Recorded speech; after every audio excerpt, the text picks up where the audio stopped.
Well, hey everybody.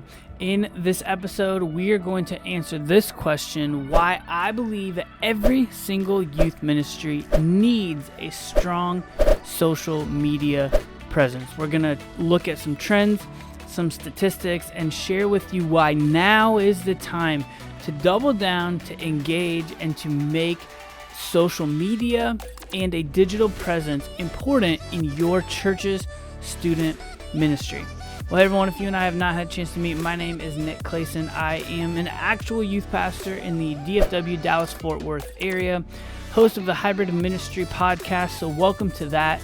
Excited to have you with us. We are going to dive into some statistics and some trends and some quotes, and I got all kinds of fun stuff.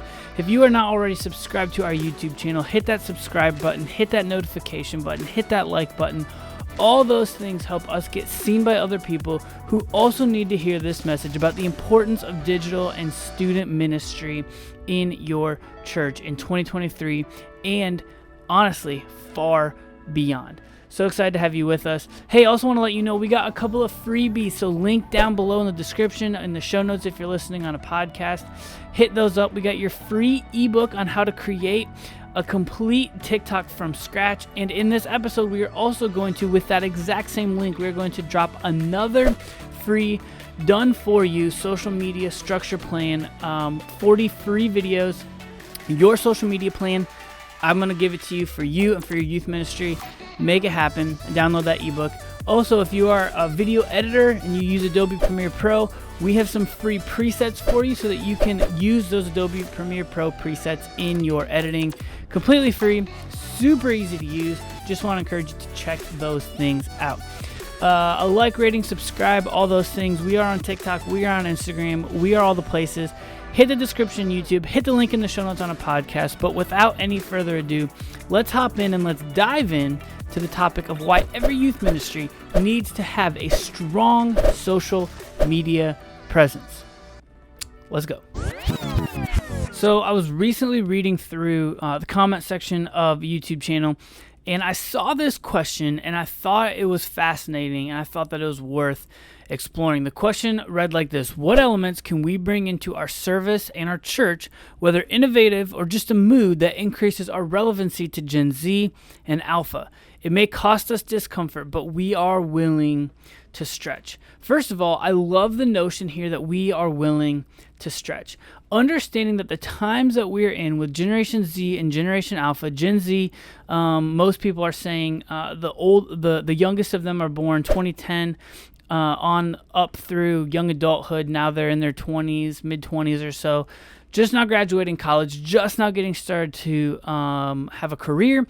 And in addition to all of that, joining your church force for the first time. And so if you're in youth ministry, Gen Z is not in your youth ministry. Maybe like your high school, we would say, is Generation Z. Gen Alpha, 8th grade, 7th grade or so, right in that range, down on through having being born between 2010 and 2025. So some of them aren't even born all the way yet.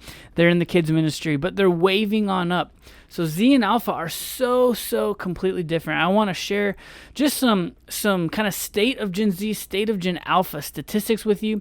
But those things are going to help us frame this conversation about why social media is so important for the next generation. A lot of churches have a social presence, and it operates as their outreach arm, their evangelism branch of their ministry, so to speak. And I think that is a great tactic and a great tool. And if you're not doing that, you definitely should. However, that being said, I think there are also opportunities to promote discipleship, growth, theological and spiritual connection and commitment, not only with each other, but also just with connection to God's word. And so I want to dive into some of those things. But before we do that, let's look at who Gen Z and who Gen Alpha are, what we know about them, what some of our learnings are, and what we can kind of like take from that and how that's going to help us frame this conversation. So over here, before we dive into that though, over 4,000 churches close their door yearly. Over 4,000 churches. This is from NPR.org. The estimate is this: in 2019, the year before the pandemic, before the pandemic. Keep that in mind. So the pandemic was already, or was going to be hard on people. This right here, right? Like this is pre-pandemic. More Protestant churches closed than opened in the U.S. 2014, 4,000 churches opened and 3,700 churches closed. 2019, then that number started to shift and get a little bit more. And so churches are slowly becoming, starting to close at a rate greater than they're opening. And you know that with that trend over time, that's going to make churches more and more obsolete, less and less relevant. Now, is that because Generation Z, Generation Alpha don't want to go to our church? Perhaps. And there may be some things worth learning, but why and where does social media play into this? I'm going to give you that in a second, but first, 56% of Generation Z claim to be Christian. And you might think, oh, that's pretty good, that's encouraging. I thought that might be lower. I did too. However, 25% of Gen Z claim to have no faith at all. James Emery White wrote a book called The Rise of the Nuns, and this is that trend right here being played out. This is the highest classification of no religion at all by any generation. Gen Z, millennials, Xers, boomers, all the things. Gen Z, the highest at 25% claiming to actually have no faith whatsoever. Furthermore, the 5 biggest terms, when this is done by a study from BARNA, the 5 biggest terms that Generation Z used to describe their faith were these 5. Growing at 47%, open at 38%, curious at 35%, spiritual at 33%, and then exploring at 32%. And so what that tells me is that Gen Z, while they may have a classification, right, of not having religion, not claiming one at all, they are open and they are willing and they are curious. And so I think that pairs well and creates a really good kind of groundwork and ecosystem for us as student ministry leaders and personnel to continue to answer some of their questions. Here was where this gets fascinating, and I think personally where the rubber meets the road. In response to this statement, BARNA said, hey, the statement is this: the church does not answer my questions. 13% said that statement was completely true. 13% said the church does not answer my questions. 24%, that's somewhat true. So more true than not that the church doesn't answer their questions. 28%, somewhat not true. So it's getting a little bit better. And then 35% said that's not true at all. Okay. What I want to highlight and kind of pull out there is that 37%, almost 4 out of 10 people would say that the church doesn't really answer their questions. Yet, however, they would classify themselves as growing, open, curious, spiritual, and exploring. And so if there's an opportunity for the church to lean into a demographic that is curious, open, exploring, asking questions, why would we not answer those questions? Well, I hear your rebuttal on the other end of the camera, right? Well, I am handling those questions. I am asking and answering big questions through my teaching series, through my Bible studies, through my devotionals, and that's great. However, Pew Research recently said that 58% of evangelical Protestant church attenders attend church, get this, at least one time a week. 58%. So that means out of your 100% membership, people who call your church, your student ministry home, only 6 out of 10 are actually coming on a week-to-week basis to even hear that teaching. Also, Warren Bird, on our last podcast, I shared some snippets from Warren Bird, but Warren Bird says this. He says, people tend to over-exaggerate when it comes to this question. When it comes to their church attendance, they overinflate the numbers, right? They want to look better, perhaps, than they actually are. And if 58% are actually attending at least one time a week, then there's this to keep in mind, that there are still 40% who, of their own admission and of their own classification, are not hearing your weekly messages unless they're actually there, because only 58% are attending at a week-to-week sort of clip. And so, what should I do about that, you're asking? You're like, I am trying to answer their questions. They say they're open, they're spiritually engaging. This is where I think that all churches, especially all youth ministries, should be posting their weekly message content, and you should be doing so uploading to YouTube, okay? Here's the thing. You probably already have a soundboard that you're using in your room, and if you do, in most cases, you're able to, at a minimum, capture the audio, and you can start uploading that to podcasts. But YouTube is king right now, and I want to share with y'all why after this. So here's the reality. If you head back into the archives of any of my podcast YouTube videos, we talk a lot about YouTube. In fact, episode 33, hybridministry.xyz/033, link in the description, link in the show notes, talks about how to start a YouTube channel completely with links to all the gear that you're going to need and how to do that directly off of your phone. It will help you upgrade your audio just ever so slightly. I am now I got a couple lights here. I got a camera that I'm recording off of. I'm also going to drop here in just a couple weeks, probably next week, a complete gear rundown of us after a year of YouTube upgrading our camera equipment. And I say a year, I look at my watch here, which actually gives me my date. Today, as I record this, is July 31st. We officially launched our YouTube channel at the student ministry that I work in January 1st of this year because our church changed their name, and so I was holding the YouTube channel to launch along with the name change and all that stuff. We, so far this year on YouTube, have posted well over, I think it's over 200 videos. Trying to go to it right here on live. That auto channel player. 399 videos. I just uploaded a short this morning.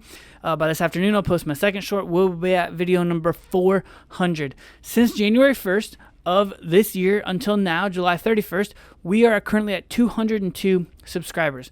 Not crazy numbers, not anything that you want to write home about necessarily, but if you had the opportunity to reach 200 additional people in your student ministry, or in that 202, there are probably people who, I do know this, there are students who subscribe to our channel. There are parents who subscribe to our channel. Would you not want the opportunity to speak to those people? And that's the key, right? If Pew Research says only 58% of people are attending church once a week, then YouTube offers you an opportunity to share that message with them. But why YouTube?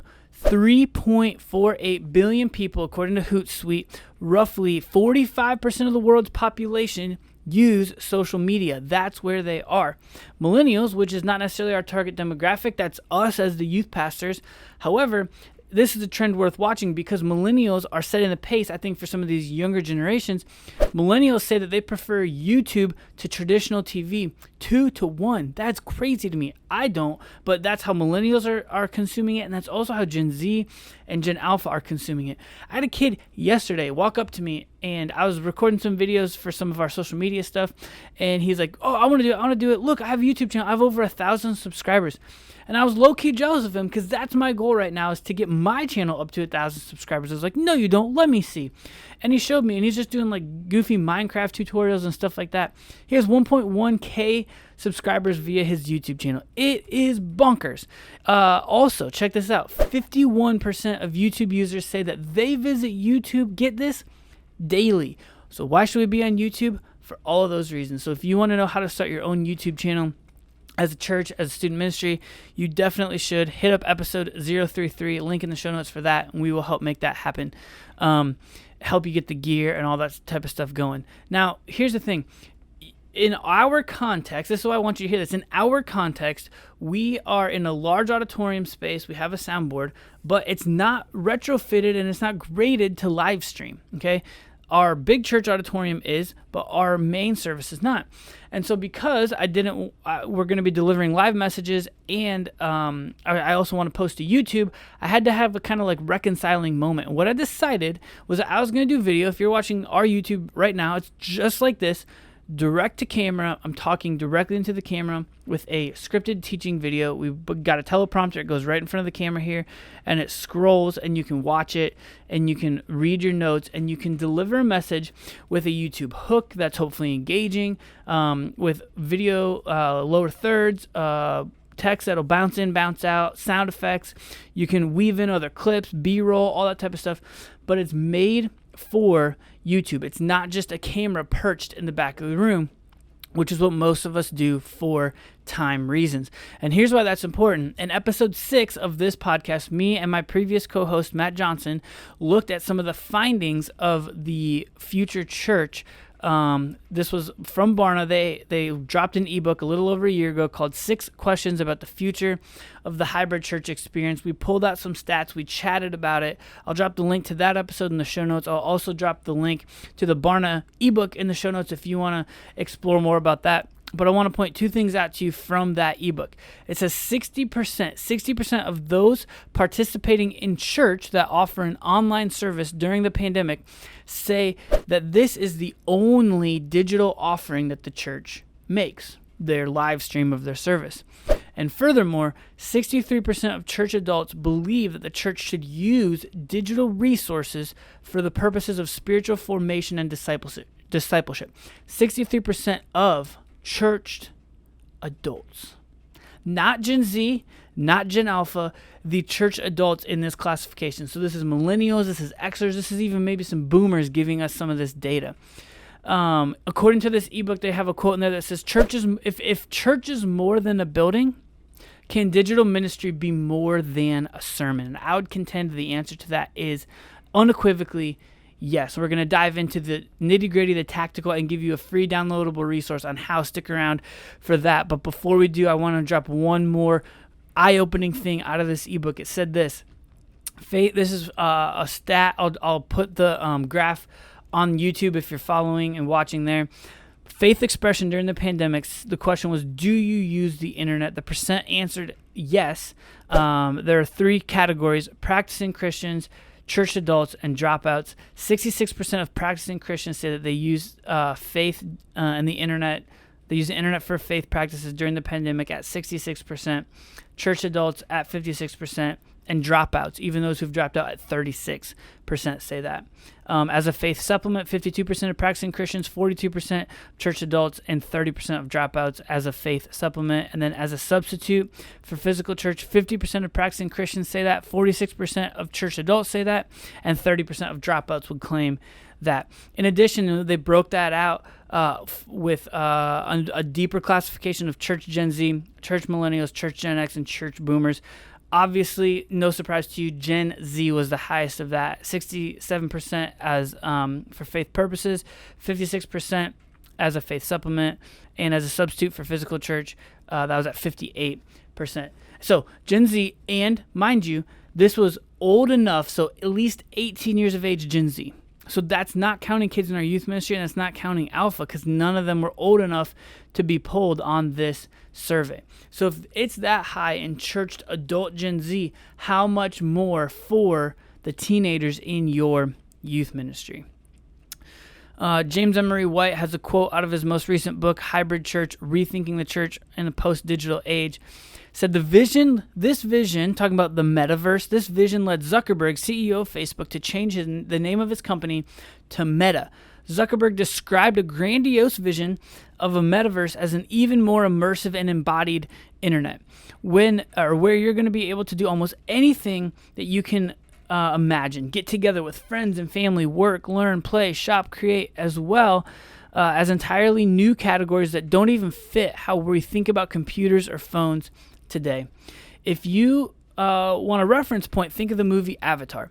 The metaverse would be a shared social space where avatars represent users, a world that avatars interact and inhabit, and in that metaverse you could own virtual property just as you would physical property, or even create your own virtual property. Not to mention you can buy and sell property. The last step in achieving all this would be a full 3D telepresence via VR or AR glasses. Hublot Technologies, a technology company that manages hybrid and virtual events, predict that soon events will be less about chronology and speakers and more about exploration and interaction. That quote right there is worth the weight in gold. I'm just kind of picking it up because I read this at 1 a.m. last night. The end of a standard webinar is coming near and being replaced with live streaming VR entertainment and Oculus Rift parties. What Emery White says is this, and this is what made me pull this quote out. Needless to say, the internet is not going to be flat for too much longer. Why do we want to do this for Gen Z and Gen Alpha? This is the internet that they are going to be ushering in and growing up in. They're spending time on the internet, on their phones, and while there are digital hygiene things that we as youth pastors need to model and teach our students to do, I think gone are the days of just, hey, no phones. Like, yeah, that's easier, and we all know that like reducing our technology use helps us. However, you got a new kid walking into your student ministry. Are you really going to take his phone and lock it up in a locker and tell him he can't have it until the end? Is he coming back after his first week of visiting your church? Probably not.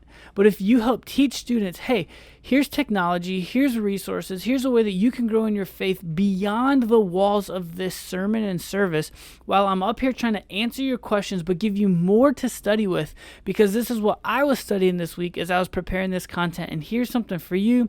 Here's a PDF, here's a checklist, here's a devotional, here's a prayer guide, whatever the case might be. That's going to help students grow in their faith, and all of that can exist and live on your digital platforms, in particular YouTube. But wait, I'm so busy. But wait, I don't have time. I'm already preparing messages. I'm sitting in meetings. I'm running CCB, or I'm running church data management reports. I don't have an admin. I used to have an admin. I might get an admin. I'm probably never going to have an admin. And I'm stacking chairs, and I'm repainting the youth room, and I'm patching the wall from the kid whose butt fell through the thing. I get it. I'm there. I'm a youth pastor, been in youth ministry 12 and a half years. Here's why this is why we are dropping this resource. So we are going to be giving you all the month-long social media posting tool done for you and your youth ministry. Free ebook, link in the show notes. When you download that, you're going to get a link to 2 ebooks, my TikTok from scratch, and now this month-long youth ministry social media thing. Let's dive into what is actually going to be in that. Let's go. So we will detail this a little bit more in the ebook, but essentially I'm giving you basically 40 ideas that you can post 5 days a week. So there's 7 days in a week. I recommend that you take 2 off just to practice Sabbath and not working, whatever your 2 days off that you want to be. So for example, I post Sunday, Monday, Tuesday, Wednesday, and Thursday. I don't work on Fridays in the office or Saturday, so I don't post either of those days. And each of those days I post 2 TikToks. I recently talked a couple episodes back about how we went from 3 down to 2, and then I'm going to give you I'm going to give you a video thing to post every single day. So for me, my Sunday, I post the message hook from our teaching video that we do. We capture it like this, then I clip it out and make it vertical, and I post a game. On Monday, I'll do Meme Monday, and then I'll post some sort of spiritual practice video, either a talking head or a pre-existing resource. I have some resources in the show notes on Download Youth Ministry that you can go ahead and grab if you want. On Tuesday, I'll post a message clip, and then I'll do some sort of game or fun thing. Wednesday, another spiritual practice video, and then a recap of our Wednesday night youth ministry, just some B-roll and some audio that I did the auto sync on TikTok or on CapCut. And then finally, the third message clip, and then another game or activity. And so here's what I'm going to do. I'm going to help teach you how to clip those messages. I want to let you know about a resource. I'm going to include the link in the show notes called Autopod. It is taking my long form sequence in Adobe Premiere Pro and shrinking it and making it vertical. That's something that you can use, and that's helpful to you if you are a video editor in that way. If not, just clip it in on your phone using CapCut. And CapCut's a super powerful tool. You can use that. And then also I'm going to give you about 10 to 15 different game ideas or activity type ideas that we've done in our youth ministry. You can check it out. You can check out our student ministry link in the description, Cross Creek Student Ministry Social. Go to our shorts, watch just some of the goofy stuff that we do. But I'm going to give you ideas on how you can repurpose like DYM type games or other fun things like that and use it on camera. Or one thing I did yesterday was me and a student took the camera around, and he asked people, hey, we're going back to school soon. What do these back to school emoji phrases mean? He'd show them a picture on the phone, and then they would try to guess. And to like incentivize them to actually choose to be on camera, we give them a fruit snack if they said yes. And then I captured it, and then I'm going to go edit it in post and have the emojis pop in. But if you don't want to do all that, right, you can just video it and just do like a quick picture-in-picture overlay of the emoji phrase. So there's all kinds of ideas, but all of that is going to be done for you. 40 ideas, replicatable, reproducible, the same framework, but also different videos every single week on your social media, because vertical short form video is still king. Bro, I missed all that. Great. We offer free transcripts for every single episode at our podcast page, hybridministry.xyz. This is episode 060, so you can go there, pick up the free transcript. Also, link in the show notes for free editing presets for my TikTok video, and now my month-long social posting tool done for you for youth ministries. Check that out. And hey, listen, if you're not in youth ministry, grab it and adapt it to your church, because here's the thing. You don't have to just be silly and goofy in youth ministry. Churches want to see their pastors having fun as well. So, hope that you guys found this episode helpful. Hey, if you did, would you do me a favor and just share it? I would be forever grateful if you shared it, if you liked it, if you rated it, if you reviewed it, if you dropped a comment so I could engage with you in the comments. So pumped to be here, walking through this with you. Listen, I'm in the trenches just like you. If you're in youth ministry, if you're in church communications, if you're a social media manager for a church or business, I'm right there with you. I'm doing this podcast in my free time, early morning before everyone else gets into work. And then I'm going to turn around. I'm going to start working right after this because I'm doing it with you. And so I want to be along on this journey with you. Make sure you follow us on TikTok, subscribe on YouTube, hit me up on Instagram. And until next time, and as always, we are making digital discipleship easy and accessible. Don't forget to stay hybrid.